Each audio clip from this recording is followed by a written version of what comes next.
रखता हूं। आज मैं चौथे पार्ट में आप लोगों को समद्विबाहु त्रिभुज के क्षेत्रफल से संबंधित सवालों को रखेंगे। इस सवालों को रखने से पहले समद्विबाहु त्रिभुज के क्षेत्रफल के लिए फॉर्मूला किसका प्रयोग करता है, सबसे पहले वो उनकी चर्चा आप समूह के बीच में हम कर लें। जैसे कि देखिए फिगर के माध्यम से हम आप लोगों को बतलाना चाहते हैं, जो ABC यह एक समद्विबाहु त्रिभुज है जिसमें भुजा AB बराबर AC है। मान लेते हैं भुजा AB बराबर A, तब AC भी A के बराबर होगा और भुजा BC बराबर B, भुजा BC बराबर B। तो इस त्रिभुज का क्षेत्रफल के लिए क्या फॉर्मूला हम यूज करते हैं, तो देखिए आप सभी के बीच में समद्विबाहु त्रिभुज के फॉर्मूला को लिख रहा है। समद्विबाहु त्रिभुज, समद्विबाहु त्रिभुज का क्षेत्रफल बराबर 1/4 b रूट अंडर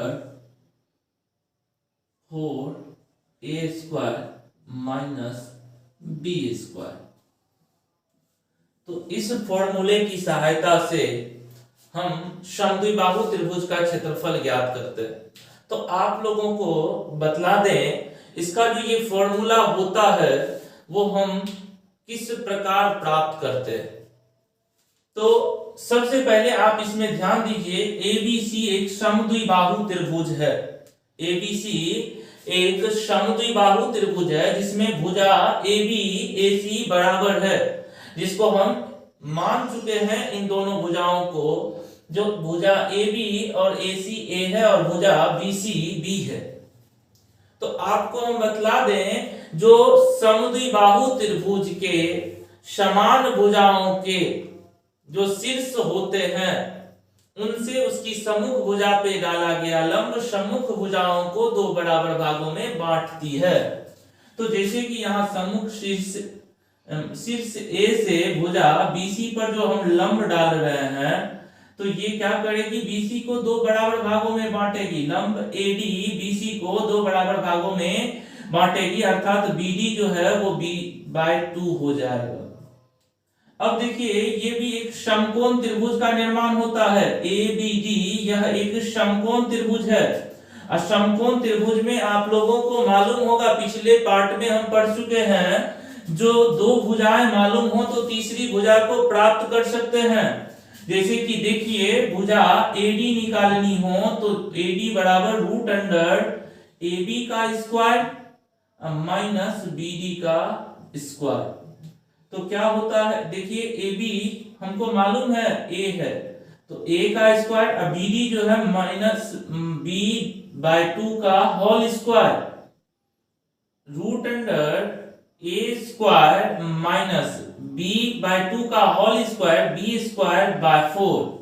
अब हम इनको हल करें आगे तो 4A square minus B square. फिर देखिए हमको या AD बराबर हम कह सकते हैं 1/2 root under 4A square minus B square.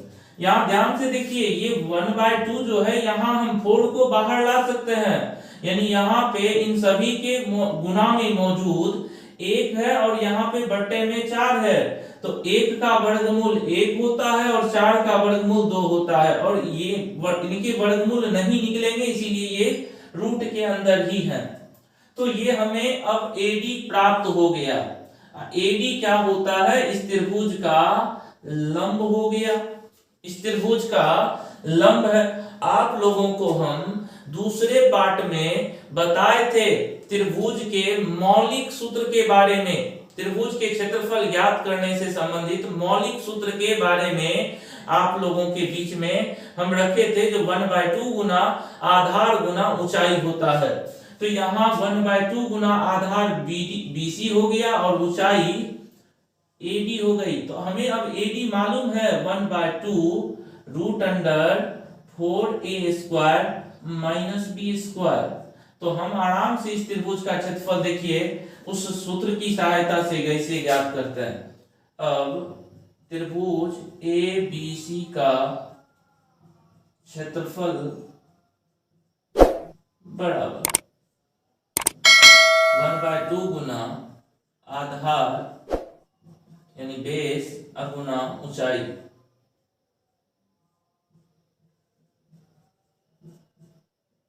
One by two आधार आपको मालूम है बीसी को हम बी से डिनोट कर चुके हैं, इंटू ऊंचाई अभी जस्ट हम प्राप्त किए AD 1/2 root under 4a² minus b²। Calculate करके देखिए इनको, तो 1/2 into 1/2 1/4 b root under 4a² minus b²।